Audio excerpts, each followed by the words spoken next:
Capítulo 18. Muchos son los llamados, y pocos los escogidos. Parábola del festín de bodas. La puerta estrecha. No todos los que dicen, Señor, Señor, entrarán en el reino de los cielos. Mucho se pedirá a quien mucho recibió. Instrucciones de los espíritus, se dará al que tiene. Se reconoce al cristiano por sus obras. Parábola del festín de bodas. 1. Jesús habló otra vez en parábolas, y les dijo: El reino de los cielos es semejante a un rey que quería festejar el casamiento de su hijo. Envió sus servidores a llamar para las bodas a los que habían sido invitados, pero estos se negaron a ir. El rey envió otros servidores con la orden de decir de su parte a los convidados: Preparé mi banquete, mandé matar a mis novillos y a todos los animales cebados. Todo está dispuesto, venid a la boda. Pero ellos, sin hacer caso, se fueron uno a su casa de campo, otro a su negocio. Los demás tomaron a los servidores y los mataron, después de haber cometido muchos ultrajes contra ellos. Al saber eso, el rey se encolerizó y, enviando sus ejércitos, acabó con aquellos asesinos y prendió fuego a la ciudad. Entonces, dijo a sus servidores: El festín de bodas está preparado, pero los que fueron invitados no eran dignos. Id, pues, a los cruces de los caminos, y llamad a las bodas a todos los que encontréis. Los servidores salieron a las calles y reunieron a todos los que encontraron, buenos y malos, y la sala de bodas se llenó de comensales. El rey entró enseguida para ver a los que estaban a la mesa, y vio allí un hombre que no estaba vestido con la túnica nupcial, y le dijo: Amigo, ¿cómo has entrado aquí sin la túnica nupcial? El hombre enmudeció. Entonces, el rey dijo a su gente: Atadle de pies y manos, y arrojadlo a las tinieblas exteriores, allí habrá llanto y crujir de dientes. Porque muchos son los llamados, y pocos los escogidos. San Mateo 22, 1-14. 2. El incrédulo se burla de esta parábola, que le parece de una pueril ingenuidad, porque no comprende que pueda haber tantas dificultades para asistir a una fiesta y, menos aún, que los invitados lleven su resistencia hasta el extremo de masacrar a los enviados del dueño de casa. No cabe duda de que las parábolas, dice el incrédulo, son imágenes, pero aún así no deben superar los límites de lo verosímil. Lo mismo puede decirse de todas las alegorías, así como de las fábulas más ingeniosas, si no se las despoja de su envoltura para buscar en ellas el sentido oculto. Jesús componía las suyas con los hábitos más comunes de la vida, y las adaptaba a las costumbres y al carácter del pueblo al cual hablaba. La mayoría de ellas tenía como objetivo hacer que penetrara en las masas la idea de la vida espiritual. El sentido de muchas de las parábolas parece ininteligible solo porque sus intérpretes no se ubican en ese mismo punto de vista.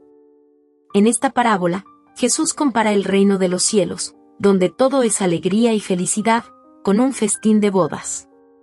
Con los primeros invitados, él hace alusión a los hebreos, que fueron los primeros a quienes Dios llamó al conocimiento de su ley. Los enviados del rey son los profetas, que venían a exhortarlos a que siguieran el camino de la verdadera felicidad, pero sus palabras fueron poco escuchadas, y sus advertencias despreciadas, a tal punto que muchos fueron masacrados, como los servidores de la parábola. Los invitados que rechazan la invitación, alegando que tienen que ir a cuidar de sus campos y sus negocios, son el símbolo de las personas mundanas que, absorbidas por las cosas terrenales, se mantienen indiferentes a las celestiales. Los judíos de aquella época creían que su nación debía conquistar la supremacía sobre todas las otras. En efecto, ¿no había Dios prometido a Abraham que su posteridad cubriría toda la tierra? No obstante, como en todos los casos, tomaron la forma por el fondo, y estaban convencidos de que se trataba de una dominación efectiva, en el sentido material. Antes de la venida de Cristo, con excepción de los hebreos, todos los pueblos eran idólatras y politeístas. Si algunos hombres superiores al vulgo concibieron la idea de la unidad divina, esa idea se mantuvo en estado de sistema personal, y en ningún lugar fue aceptada como verdad fundamental, salvo por algunos iniciados que ocultaban sus conocimientos bajo un velo misterioso e impenetrable para las masas. Los hebreos fueron los primeros que practicaron públicamente el monoteísmo. A ellos transmitió Dios su ley. primero por medio de Moisés, y después por Jesús. De ese pequeño foco salió la luz destinada a esparcirse por todo el mundo, a triunfar sobre el paganismo y a dar a Abraham una posteridad espiritual tan numerosa como las estrellas del firmamento. Pero los judíos, aunque rechazaban por completo la idolatría, habían despreciado la ley moral, para dedicarse a la práctica más sencilla del culto exterior. El mal había llegado a su colmo, la nación, además de esclavizada, era destrozada por las facciones y dividida por las sectas. La incredulidad misma había penetrado en el santuario. Entonces apareció Jesús, enviado para llamarlos al cumplimiento de la ley y para desplegar ante ellos los nuevos horizontes de la vida futura. Los judíos fueron los primeros invitados al gran banquete de la fe universal, pero rechazaron la palabra del celestial Mesías, y lo mataron. Así perdieron el fruto que hubieran podido recoger de su propia iniciativa. Sería injusto, con todo, acusar al pueblo entero de ese estado de cosas. La responsabilidad incumbía principalmente a los fariseos y a los saduceos, que sacrificaron la nación por el orgullo y el fanatismo de unos, y por la incredulidad de los otros. Son ellos, principalmente, a quienes identifica Jesús con los invitados que se rehusaron a comparecer en el festín de bodas. Después añade, el rey, al ver eso, ordenó invitar a todos los que se encontraran en los cruces de los caminos, tanto buenos como malos.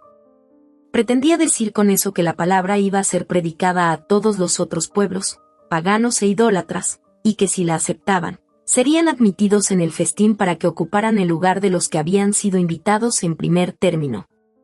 Pero no basta con ser invitado. No basta con denominarse cristiano, ni con sentarse a la mesa para tomar parte. Ya el celestial banquete. Es preciso, ante todo y como expresa condición, estar vestido con la túnica nupcial, es decir, tener pureza de corazón y practicar la ley según su espíritu. Ahora bien, la ley está resumida en estas palabras: fuera de la caridad no hay salvación. No obstante, entre los que oyen la palabra divina, cuán pocos hay que la respetan y la aplican provechosamente, cuán pocos se hacen dignos de entrar en el reino de los cielos. Por eso dijo Jesús, muchos serán los llamados, y pocos los escogidos. La puerta estrecha. 3. Entrad por la puerta estrecha, porque ancha es la puerta de la perdición, y espacioso el camino que conduce a ella, y muchos son los que entran por ella. En cambio, qué pequeña es la puerta de la vida, y qué estrecho el camino que conduce a ella, y qué pocos son los que la encuentran. San Mateo, 7, 13 y 14. 4. Y alguien le hizo esta pregunta: Señor, ¿serán pocos los que se salven? Él les respondió: esforzaos en entrar por la puerta estrecha, pues os aseguro que muchos procurarán entrar y no podrán. Y cuando el padre de familia haya entrado y cerrado la puerta, vosotros desde afuera comenzaréis a golpear, diciendo: Señor, ábrenos. Y él os responderá: no sé de dónde sois. Entonces comenzaréis a decir: comimos y bebimos en tu presencia, y en nuestras plazas públicas enseñaste. Y él os responderá: no sé de dónde sois. Apartaos de mí todos vosotros, que practicáis la iniquidad. Entonces habrá llanto y crujir de dientes, cuando veáis a Abraham, a Isaac, a Jacob y a todos los profetas en el reino de Dios, mientras vosotros sois arrojados fuera. Y vendrán de oriente y de occidente, de septentrión y del mediodía, para participar del festín en el reino de Dios.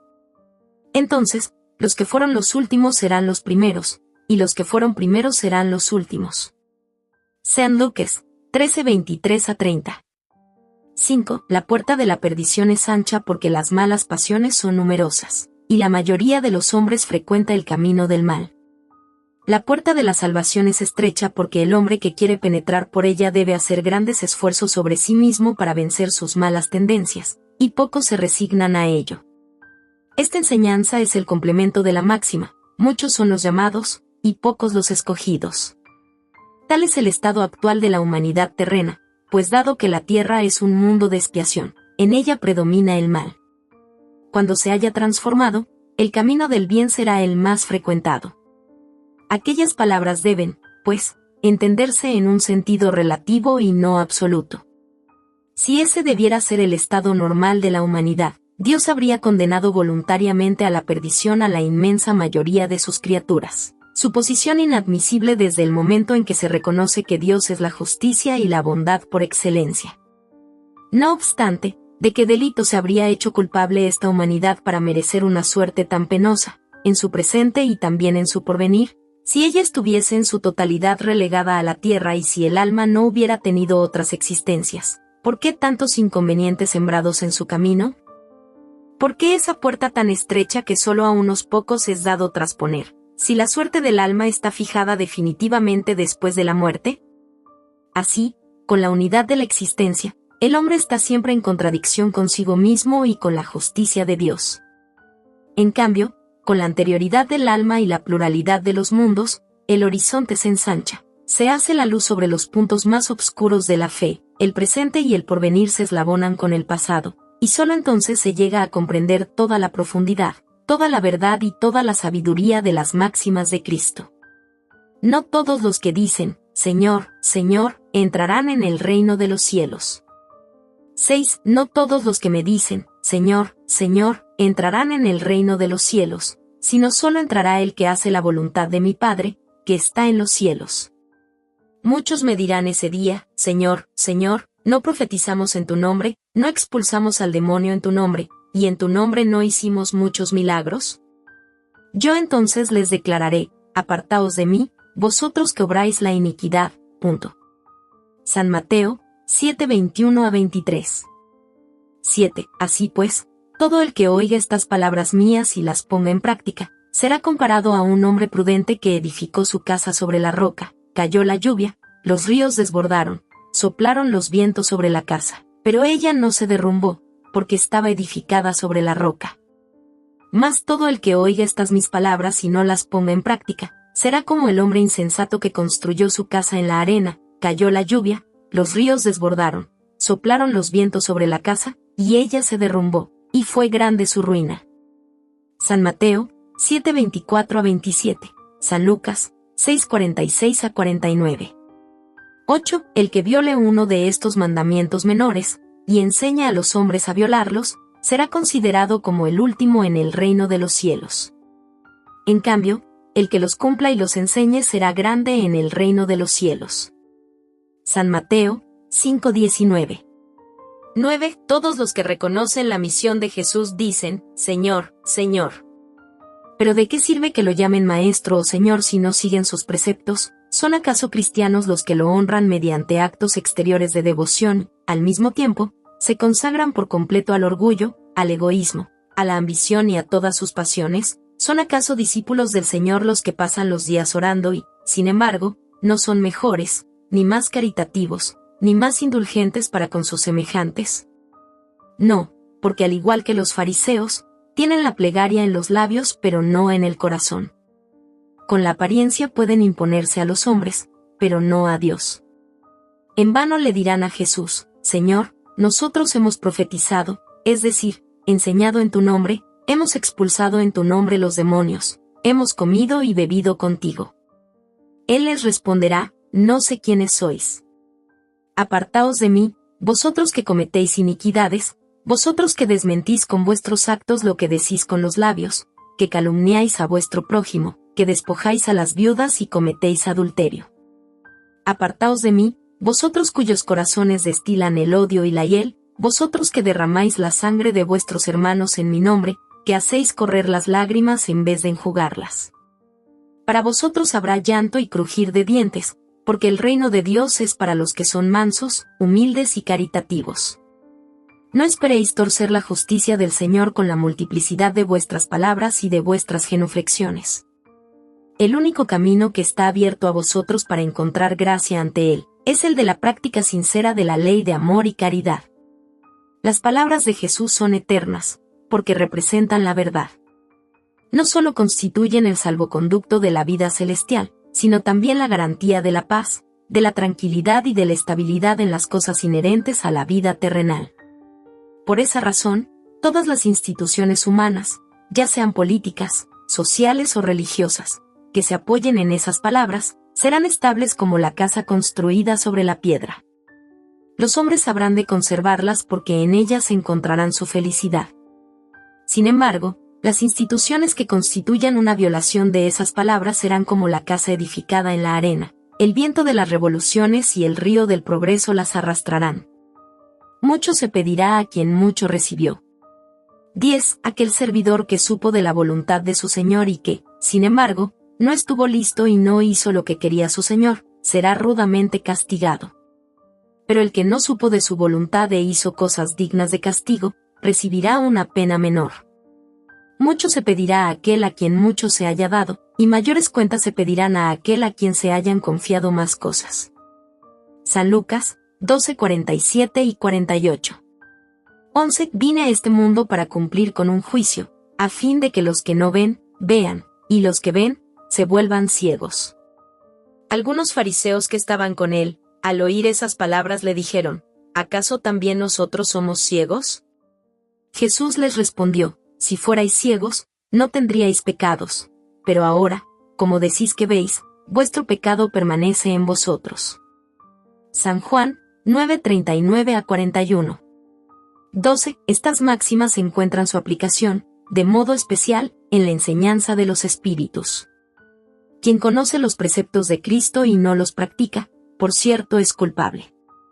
No obstante, aparte de que el Evangelio que contiene esos preceptos está difundido exclusivamente en el ámbito de las sectas cristianas, incluso dentro de esas mismas sectas, ¿cuántas personas hay que no lo leen? Y entre las que lo leen, ¿cuántas hay que no lo comprenden?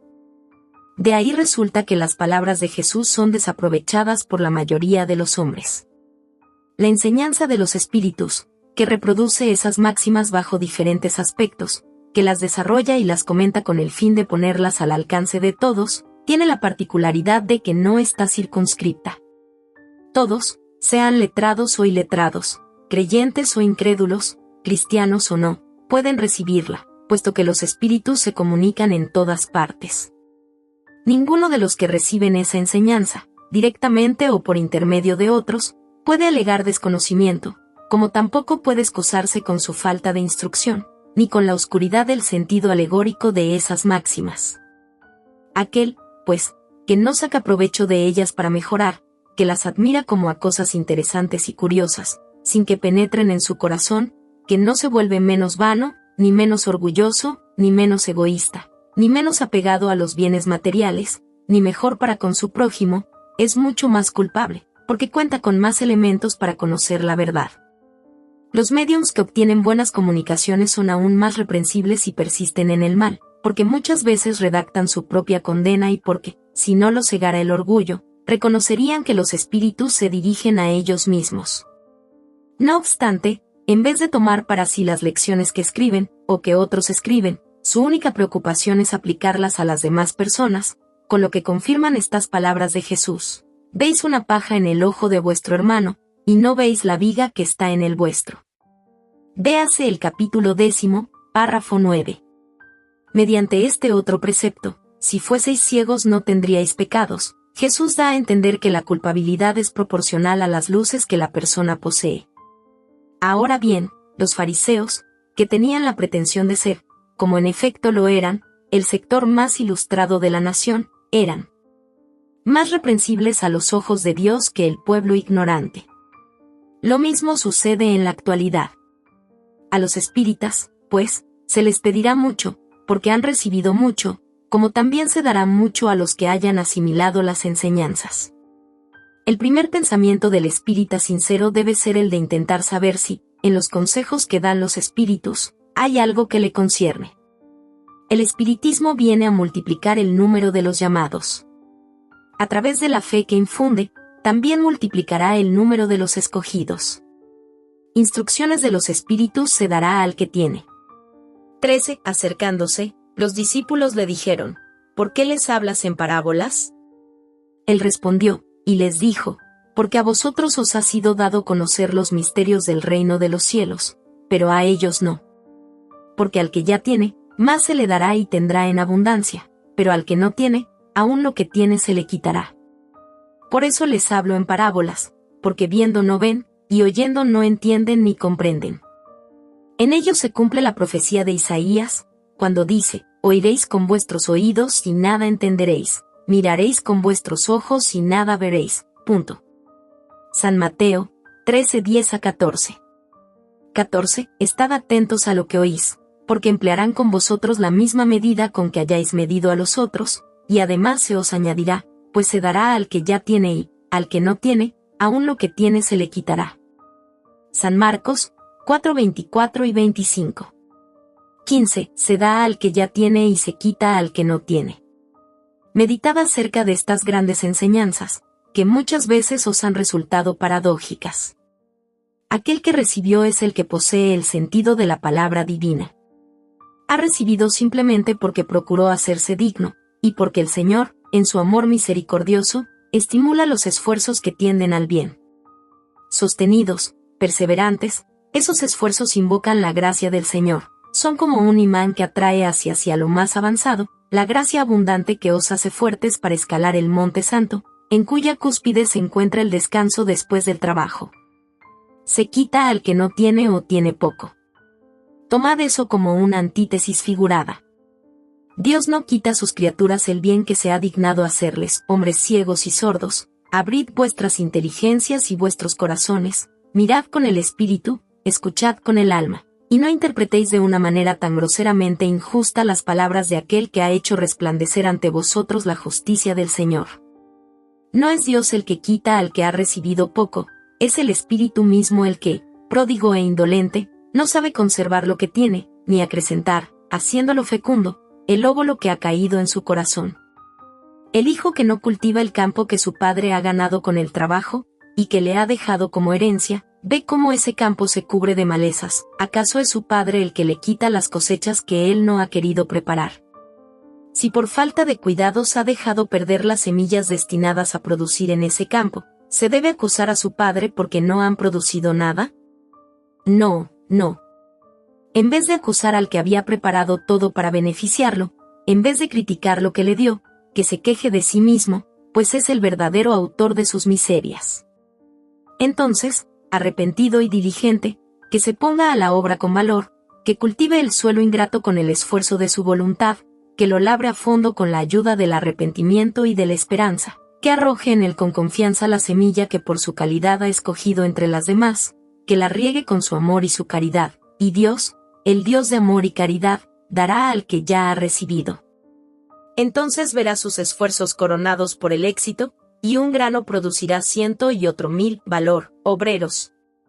Empuñad vuestros rastrillos y vuestros arados, labrad vuestros corazones, arrancad de ellos la cizaña, sembrad la buena semilla que el Señor os confía, y el rocío del amor la hará producir frutos de caridad. Un espíritu amigo. Burdeos, 1862. Se reconoce al cristiano por sus obras. 16. No todos los que me dicen, Señor, Señor, entrarán en el reino de los cielos, sino solo los que hacen la voluntad de mi Padre que está en los cielos. Escuchad estas palabras del Maestro, todos vosotros, los que rechazáis la doctrina espírita como una obra del demonio. Abrid vuestros oídos, el momento de escuchar ha llegado. ¿Bastará con que uséis la librea del Señor para ser sus fieles servidores? ¿Bastará con que alguien diga, soy cristiano, para que sirva a Cristo? Buscad a los verdaderos cristianos y los reconoceréis por sus obras. Un árbol bueno no puede dar frutos malos, ni un árbol malo puede dar frutos buenos. Todo árbol que no da buenos frutos es cortado y arrojado al fuego. Esas son las palabras del Maestro. Discípulos de Cristo, comprendedlas correctamente. ¿Cuáles son los frutos que debe dar el árbol del cristianismo? Árbol vigoroso, cuyo espeso follaje cubre con su sombra una parte del mundo, pero que no ha abrigado aún a todos los que deben reunirse alrededor suyo. Los frutos del árbol de la vida son frutos de vida, de esperanza y de fe. El cristianismo, tal como lo ha hecho desde muchos siglos atrás, sigue predicando esas divinas virtudes, y procura esparcir sus frutos. Con todo, cuán pocos los recogen. El árbol es siempre bueno, pero los jardineros son ineficaces. Han querido adaptarlo a sus ideas, han querido modelarlo según sus necesidades, lo han tallado, reducido y mutilado. Sus ramas estériles no dan frutos malos, pero ya no producen. El viajero sediento, que se detiene bajo su sombra en busca del fruto de la esperanza que le devuelva la fuerza y el valor, solo observa ramas secas que anuncian la tempestad. En vano solicita el fruto de vida al árbol de la vida, debilitadas, las hojas caen. La mano del hombre las ha maltratado tanto, que las quemó. Abrid, pues, vuestros oídos y vuestros corazones, queridos míos. Cultivad ese árbol de vida, cuyos frutos confieren la vida eterna. Aquel que lo ha plantado os invita a tratarlo con amor, de modo que lleguéis a verlo dando frutos divinos en abundancia. Conservadlo tal como Cristo os lo entregó, no lo mutiléis. Él quiere que su sombra inmensa se extienda por todo el universo, no recortéis sus ramas.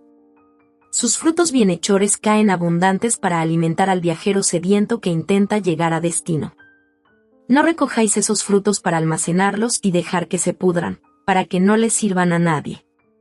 Muchos son los llamados y pocos los escogidos. Eso se debe a que hay monopolizadores del pan de la vida, así como los hay del pan material. No os incluyáis entre ellos. El árbol que da frutos buenos debe distribuirlos a todos. Id, pues, en busca de los que están hambrientos, ubicadlos bajo la copa del árbol y compartid con ellos el abrigo que os ofrece. No se cosechan uvas de los espinos. Así pues, amigos míos, alejaos de los que os llaman para mostraros los abrojos del camino. Seguid, en cambio, a los que os conducen a la sombra del árbol de la vida. El divino Salvador, el justo por excelencia lo ha dicho, y sus palabras no pasarán. No todos los que me dicen, Señor, Señor, entrarán en el reino de los cielos, sino solamente aquellos que hacen la voluntad de mi Padre, que está en los cielos. Que el Señor de bendiciones os bendiga, que el Dios de luz os ilumine, que el árbol de la vida os brinde sus frutos con abundancia. Crid y orad. Simeón. Burdeos, 1863.